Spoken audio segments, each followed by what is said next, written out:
Hello बच्चों, welcome to the air education tutorials. तो जैसा कि आप सब जानते हैं, हमने एक सीरीज स्टार्ट की है जिसमें प्रीवियस ईयर क्वेश्चन पेपर आपको समझाए जाएंगे। हर क्वेश्चन आपको डीपली समझाया जाएगा और बताया जाएगा कि उसका क्या आंसर है और वो आंसर क्यों आया है। तो चलिए पहले क्वेश्चन की तरफ बढ़ते हैं। हालांकि आपको पता है कि हमने जीके की सीरीज जो है टीजीटी हिंदी पहले सॉल्व कर लिया है। अब हम टीजीटी हिंदी का ही जो कॉमन पेपर होता है वो सॉल्व कर रहे हैं और उसमें रीजनिंग आज हम पढ़ेंगे। तो रीजनिंग के पहले क्वेश्चन की तरफ बढ़ते हैं। 21 निम्न क्रम में कितने 9 हैं जो 6 से पहले हैं? कि 9 जो 6 से पहले है परंतु 3 के तुरंत बाद नहीं है, यानी कि 3 9 के तुरंत बाद नहीं होना चाहिए। तो पहला जो 9 है वो 3 के तुरंत पहले है, तो ये गलत हो गया। उसके बाद जो 9 है वो 6 से पहले है और 3 के यहाँ पर 3 भी नहीं है, तो ये काउंट हो जाएगा सबसे पहले। तो उसके बाद जो 9 है उसके तुरंत पहले 3 है, ये काउंट नहीं होगा। उसके बाद जो 9 है उसके बाद 6 नहीं है, तो इसके बाद इसलिए काउंट नहीं होगा। उसके बाद जो 9 है उसके तुरंत बाद 3 है, यहाँ पर 6 होना चाहिए था जो कि नहीं है, तो ये भी काउंट नहीं होगा। उसके बाद 7 है, तुरंत बाद 6 हमें चाहिए, तो ये भी नहीं होगा। उसके बाद जो ये लास्ट डिजिट है, यहाँ के बाद 9 के बाद 6 है और 3 नहीं होना चाहिए, यहाँ पर 3 नहीं है और बाद में 6 यहाँ पर कंडीशन जो है फुलफिल हो जाती है, तो हमारी ये 2 इसका आंसर है ए। अब दूसरे क्वेश्चन की तरफ बढ़ते हैं। निम्नलिखित 4 में से 3 एक निश्चित तरीके से एक समान है और एक समूह बनाते हैं, उनमें से कौन सा एक समूह से संबंधित नहीं है?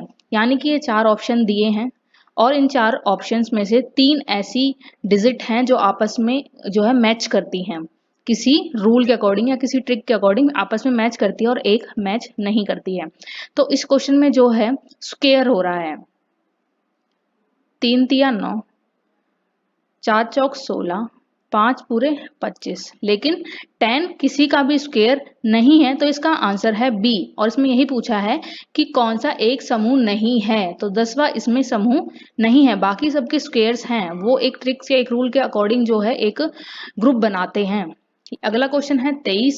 निम्नलिखित 4 में से 3 एक निश्चित तरीके से एक समान है और एक समूह बनाते हैं, उनमें से कौन सा एक समूह से संबंधित नहीं है? सेम क्वेश्चन है, बस ट्रिक बदल जाएगी। जैसे कि ऑप्शन टावर, बीज, पत्ता, फूल। तो आप एक चीज यहाँ पर नोटिस करिए, जो टावर है वो नॉन नेचुरल थिंग्स है और बाकी जो ये चीजें हैं ये नेचुरल थिंग है, और इसमें यही पूछा है जो नहीं है, तो हमारा यहाँ पर टावर नहीं है, तो यहाँ पर आंसर हमारा ए हो गया। अगला क्वेश्चन है, यदि प्लस का अर्थ मल्टीप्लाई है और माइनस का अर्थ डिवाइड है और मल्टीप्लाई का अर्थ माइनस है और डिवाइड का अर्थ प्लस है, तो ये जो इक्वेशंस है उसका सॉल्यूशन क्या होगा? सबसे पहले हम यहाँ पर जो है वो इक्वेशन को लिख लेते हैं। इक्वेशन हमारी है 9 + 8 डिवाइड बाय 8 - 4 मल्टीप्लाई 9, ये हमारी इक्वेशन है। अब इक्वेशन के हम साइन चेंज कर देंगे, ठीक है? तो साइन चेंज होकर ये इक्वेशन बनती है, प्लस की जगह मल्टीप्लाई आ जाएगा और 8 डिवाइड की जगह यहाँ पर प्लस आ जाएगा और माइनस की जगह यहाँ पर डिवाइड आ जाएगा और मल्टीप्लाई की जगह पर यहाँ पर माइनस आ जाएगा, और ये इक्वेशन हमारी बनेगी जो हमें सॉल्व करनी है। यहाँ पर हम बोर्ड मास का फॉर्मूला लगाएंगे, ठीक है? और बोर्ड मास का फॉर्मूला लगाने पर इक्वेशन जो बनती है वो ये 9 मल्टीप्लाई बाय 8 प्लस 2 माइनस 9 और 72 प्लस 2 माइनस 9, और आंसर हमारा आएगा 65। तो हमारा आंसर यहाँ पर सी है, सी हमारा यहाँ पर आंसर है। अगला क्वेश्चन है, जिस प्रकार अच्छे और बुरे का संबंध है उसी प्रकार अमीर का संबंध है।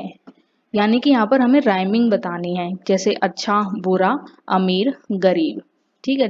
बोलते वक्त कुछ राइमिंग वर्ड्स के निकलते हैं, जैसे अच्छा बुरा की पहचान होनी चाहिए इंसान को लाइफ में, या अमीर गरीब का भेदभाव समाज में बहुत देखने को मिलता है। इस तरह से जो राइमिंग वर्ड्स की होती है उस हिसाब से अमीर की राइमिंग होती है गरीब, तो सी हमारा सही आंसर है। अगला क्वेश्चन है, ओवल वृत्त से संबंधित है, उसी तरह आयत से संबंधित है, तो इसका जो सही जवाब है तो एक ट्रिक के और ये समझिए कि पहले तो ये जानिए कि ओवल जो होता है उसकी शेप कैसी होती है।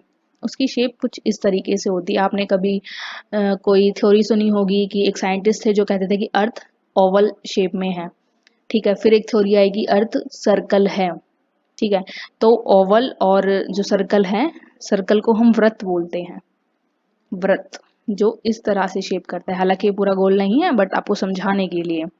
तो आयत, इसी तरह आयत, आयत जो होता है वो रेक्टेंगल होता है, चौकोर, और चौकोर और क्या होता है, चौकोर स्क्वायर भी होता है। उसी तरीका से यहाँ पर हमारा जो जवाब होगा वो होगा वर्ग, ठीक है। हिंदी में अगर आप देखें तो आयत और वर्ग चौकोर होते हैं, ओवल और वर्त जो है गोलाकार होते हैं, यानी कि कुछ इस तरह से उनकी शेप होती है।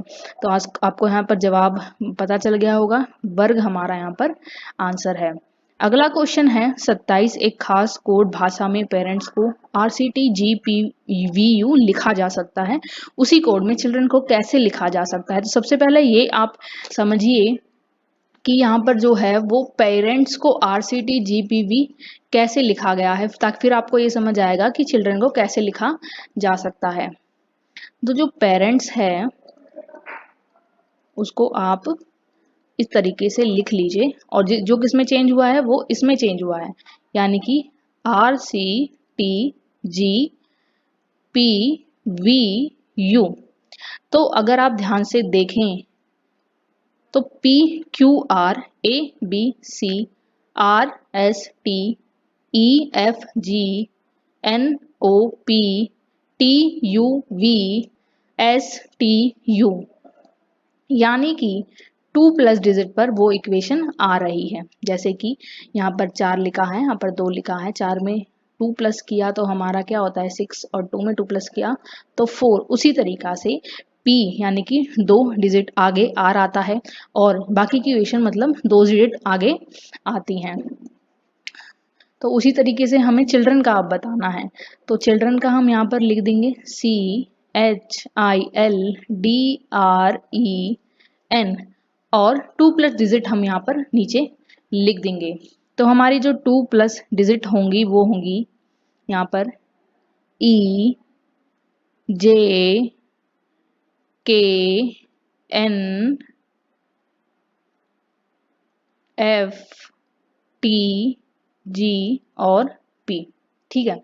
तो यहाँ पर देखिए EGKNFTGP, ये रहा EGKNFTGP, यहाँ पर D आंसर हमारा है, ठीक है। आई होप आपको ये जो ट्रिक है वो समझ आ गई होगी। हाँ, तो आगे बढ़ते हैं DSB रीजनिंग के क्वेश्चंस को सॉल्व करते हुए कि विपिन रामलाल से लंबा है और रामलाल अहमद से छोटा है, यानी कि विपिन रामलाल से बड़ा है और रामलाल जो है वो अहमद से छोटा है।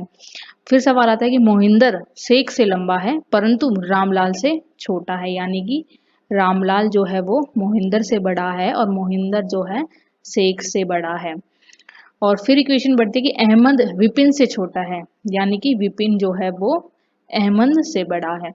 अब इन तीन इक्वेशंस को अगर सॉल्व करें, जो विपिन है वो हमारा अहमद से बड़ा है इस इक्वेशंस के अकॉर्डिंग, और जो हमारा अहमद है वो रामलाल से बड़ा है यहाँ के अकॉर्डिंग, और रामलाल जो है वो हमारा यहाँ पे मोहिंदर से बड़ा है, और मोहिंदर हमारा जो है वो शेख से बड़ा है। तो इस इक्वेशन को आप सबसे से देखें तो सबसे छोटा जो है यहाँ पर ये शेख है, तो इसका सही आंसर है सी, शेख।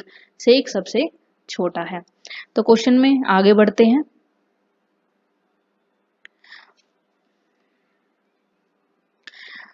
अगला क्वेश्चन है कि दिशा निर्देश 29 और 32 तक जो है क्वेश्चंस इस रूल के अकॉर्डिंग सॉल्व होंगे। जो रूल है कि प्रत्येक प्रश्न के नीचे 2 कथनों के बाद निष्कर्ष यानी कंक्लूजन 1 और 2 दिया गया है, ठीक है। एक साथ दोनों के निष्कर्षों यानी कंक्लूजन पर जो है आपको विचार करना है, और फिर तय करना है कि कौन सा कंक्लूजन यानी निष्कर्ष सामान्यतः ज्ञात तथ्यों से संबंधित दोनों कथनों का तार्किक रूप से अनुसरण करता है, ठीक है। तो जो ए ऑप्शन है वो कहता है कि जो कंक्लूजन 1 है यानी निष्कर्ष 1 है वो फॉलो करता है। बी केवल सेकंड फॉलो करता है, सी पहले और दूसरे में से कोई भी अनुसरण कर सकता है, और डी ना तो पहला करता है ना दूसरा करता है। तो अब इक्वेशन हम पढ़ते हैं। सभी पेंसिलें पेन है, कोई भी पेन किताब नहीं है। तो सबसे पहले यानी कि जो पेंसिल है वो सारी पेन है। ये इक्वेशन है हमारी कि सभी पेंसिलें पेन है, लेकिन उनमें से कोई भी जो है पेन बुक नहीं है, यानी कि किताब नहीं है। ठीक है, अब यहाँ पर देखते हैं निष्कर्ष क्या दिया हुआ। पहला निष्कर्ष है कि कोई भी पेंसिल किताब नहीं है। ये बिल्कुल जो है रॉन्ग है, क्योंकि इसका कोई इक्वेशन का जो है रिलेशन नहीं है। कुछ पेन पेंसिल है, यहाँ पर पेंसिल एक ही गोले में है, तो यहाँ पर इनका रिलेशन बनता है, यानी हम जो ऑप्शन लिखेंगे वो बी लिखेंगे, केवल निष्कर्ष 2 अनुसरण करता है, यानी कि कंक्लूजन 2 फॉलो करता है, और हमारा कंक्लूजन 2 वहाँ पे राइट आंसर है, यानी कि बी। तो हमारा अगला सवाल है कि कुछ चूहे खरगोश है, कुछ चूहे खरगोश हैं, जिनमें से कुछ चूहे, सभी चूहे मच्छर, यानी कि सभी चूहे यहाँ पर मच्छर है। कंक्लूजन पढ़ते हैं कि कुछ मच्छर खरगोश हैं। तो मच्छर अगर आप देखें तो यहाँ पर ये सही है, कुछ मच्छर खरगोश हैं। कोई भी खरगोश मच्छर नहीं है, कोई भी खरगोश मच्छर नहीं है, ये गलत है। तो इसका जो आंसर है वो निकलेगा ए। अब आगे बढ़ते हैं। सभी पंखे कप हैं, सभी कप तकिए हैं। ठीक है, यानी कि इसको हम जो है गोला करके समझेंगे। सभी पंखे फैन क्या हैं? सभी पंखे कप हैं, कप हैं, और सभी कप तकिए हैं, यहाँ पर तकिए हैं। तो जो निष्कर्ष है वो कि सभी पंखे तकिए हैं, सभी पंखे तकिए हैं, ये यहाँ पर इक्वेशन बन सकती है। सभी तकिए पंखे हैं, सभी तकिए पंखे हैं, ये यहाँ पर जो है रॉन्ग हो सकती है, क्योंकि जो फैन है वो बहुत छोटा सा पार्ट है और तकिए बहुत सारे हैं, तो सभी तकिए पंखे नहीं हो सकते हैं। तो यहाँ पर ये गलत है और हमारा आंसर यहाँ पर ए है। हमारा अगला सवाल है कि रोमा बुद्धिमान है, रोमा एक औरत है। तो यहाँ पर पहला जो है यानी कि रोमा यहाँ पर कॉमन है, और रोमा बुद्धिमान है, यानी कि रोमा जो है ब्रिलियंट है। और वही इक्वेशन देखी जाए तो रोमा एक वुमन है। महिलाएं बुद्धिमान होती हैं, यहाँ पर महिलाओं की बात हो रही है, रोमा की बात नहीं हो रही है। तो ये पहली जो इक्वेशन है वो गलत है। रोमा बुद्धिमान है क्योंकि वह एक महिला है, ये इक्वेशन भी गलत है, ऐसा कोई कंपलसरी नहीं है। तो जो आंसर निकलेगा वो डी निकलेगा 32 का। अगला क्वेश्चन है कि बाकी 3 के समूह से संबंध न रखने वाले का चयन कीजिए। तो ये 4 ऑप्शन हमें दिए हुए हैं, जिनमें से कुछ चीज़ें मैच करती हैं और कुछ चीज़ें मैच नहीं करती हैं। परेशान करना, ठीक करना, मरम्मत करना और सुधारना।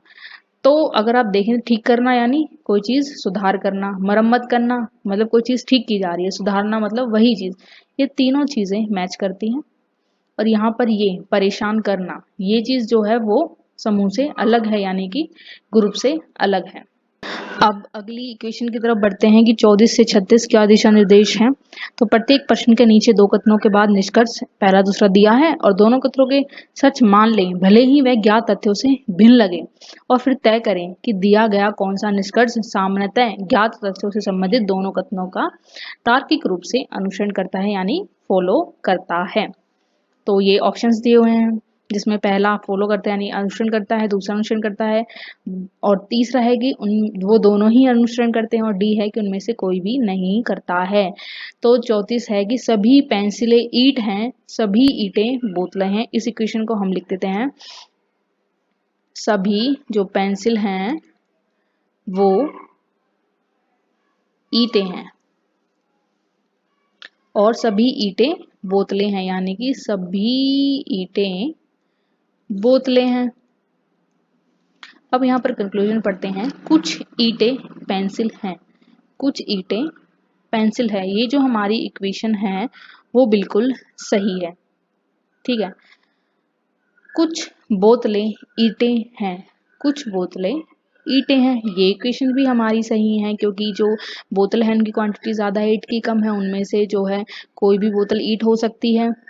वैसे ही यहाँ पर कुछ ईंटें पेंसिल हैं तो यहाँ पर ईंटें ज़्यादा हैं, पेंसिल कम है, तो कुछ ईंटें पेंसिल हो सकती हैं क्योंकि इसका जो है क्वांटिटी इसकी ज़्यादा है। दोनों सही हैं, तो हम आंसर लिखेंगे सी कि दोनों हो सकते हैं, यानी कि इसका एक और दो दोनों स्क्वायर करते हैं।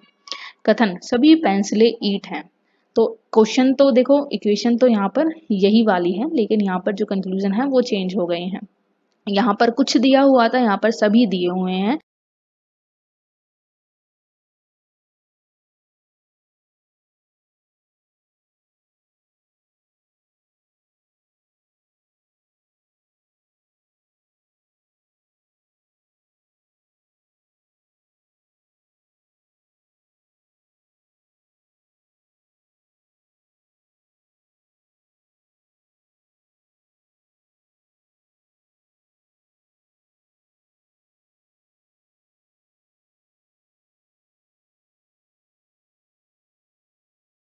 रीजनिंग का अगला सवाल है, कुछ पेड़ घोड़े होते हैं, बिस्किट पेड़ हैं। सबसे पहले इस इक्वेशन को लिखते हैं कि कुछ जो ट्रीज हैं वो घोड़े हैं, यानी कि हॉर्स, और क्वेश्चन है बिस्किट पेड़ हैं, यानी कि पेड़ में से थोड़ा सा हिस्सा बिस्किट का हम निकाल लेते हैं। और अब इक्वेशन पढ़ते हैं कि सभी बिस्किट पेड़ नहीं होते, सभी बिस्किट पेड़ नहीं होते। तो जो ये इक्वेशन है वो बिल्कुल गलत है। फिर दूसरी इक्वेशन, कुछ घोड़े पेड़ होते हैं, कुछ घोड़े पेड़ होते हैं, तो यहाँ पर ये जो एरिया है वो सही कर सकता है इस इक्वेशन को, यानी कि ये सही है, यानी कि इसका जो आंसर होगा वो होगा बी, कि बी रूल्स को फॉलो करता है। अगला क्वेश्चन आता है, हालांकि ये क्वेश्चन हमने अभी रीजनिंग में अभी किया है, जिसमें जो है हम साइन चेंज कर लेंगे और फिर बोर्ड मार्क्स के अकॉर्डिंग उस क्वेश्चन को सॉल्व करेंगे। जो उसका आंसर निकलेगा वो -44 निकलेगा। तो ये क्वेश्चन इक्वेशन जो मैं करके नहीं दिखा रही हूँ क्योंकि इसका जो तरीका है वो मैंने पहले बता दिया है। हाँ, तो बच्चा लोग अब रीजनिंग का अगला क्वेश्चन पढ़ते हैं। जो 38 से 40 का दिशा निर्देश है वो ये है कि ABCDEFG और H सेंटर की ओर मुंह करके वर्ताकार मेज के चारों ओर बैठे हैं। बी एफ के दाईं ओर तीसरे स्थान पर बैठा है। इससे पहले जो इक्वेशन दी हुई है वो हम लिख लेते हैं। जो बी है वो एफ के दाईं ओर से, यानी कि एफ के दाईं ओर से तीसरे स्थान पर बैठा है, तो ये तीसरा स्थान है। दूसरी क्वेश्चन है, ए जो है वो डी के दाईं ओर दूसरे स्थान पर बैठा है, यानी कि जो ए है वो डी के दाईं ओर से दूसरे स्थान पर बैठा है। अब सी इसमें है कि सी और ई एक दूसरे के निकटतम पड़ोसी नहीं है, तो सी पड़ोसी है, यहाँ पर लिखा है पड़ोसी है, तो सी और ई को हम यहाँ पर लिख लेते हैं और इनको निकटतम पड़ोसी बना देते हैं। और यहाँ पर लिखा है एच ए का निकटतम पड़ोसी नहीं है, यानी कि एच यहाँ पे लिखा जाएगा, यहाँ नहीं लिखा जाएगा वरना इक्वेशन गलत हो जाएगी। और ई है, सी और एफ के बीच कोई नहीं बैठा है, सी और एफ के बीच कोई नहीं बैठा है। यहाँ पर अब सारे अल्फाबेट हमने यहाँ पे लिखे, तो यहाँ पर जी बचा है, तो यहाँ पर हम जी लिख लेंगे। अब हम क्वेश्चन की तरफ बढ़ते हैं कि बी के ठीक बाईं और कौन बैठा है। बी के ठीक बाईं ओर यानी कि लेफ्ट में कौन बैठा है, ई बैठा है, यानी कि डी इसका आंसर है। निम्न में से कौन जी और एफ के बीच बैठा है, जी और एफ के बीच ए बैठा है, यानी कि ए इसका आंसर है। अगला क्वेश्चन है कि उपरोक्त बैठने की व्यवस्था में ई के संबंध में डी का स्थान क्या है। सबसे पहले तो ये लिख लिया कि हमने इक्वेशन को सॉल्व करने के लिए इनको जो है इस तरह से लिखा है ताकि आपको जो ये क्वेश्चन है उनका इक्वेशन समझ आ सके। लेकिन हमें ये बात भी ध्यान रखनी है कि ये वर्ताकार मेज के चारों ओर बैठे हैं। जैसा कि हम सबको पता है कि वर्ताकार यानी कि सर्कल होता है, तो यहाँ पर हम एक सर्कल बनाएंगे और इनको सिट करेंगे। यहाँ पर जो है F C E B D H G A, और इस सर्कुलर के हिसाब से जो है हम दाईं ओर से तीसरा स्थान, ई के संबंध में डी का स्थान क्या है, दाईं ओर से तीसरा स्थान है। तो इसी के साथ हमारी सीरीज खत्म होती है। आई होप आपको ये क्वेश्चन समझ आए होंगे। कोई भी क्वेश्चन पर आपको डाउट हो या आप अपनी कोई टिप्पणी देना चाहते हो तो प्लीज़ अपने व्यूज़ रखिए और कमेंट कर हमें ज़रूर बताइए। Thank you so much.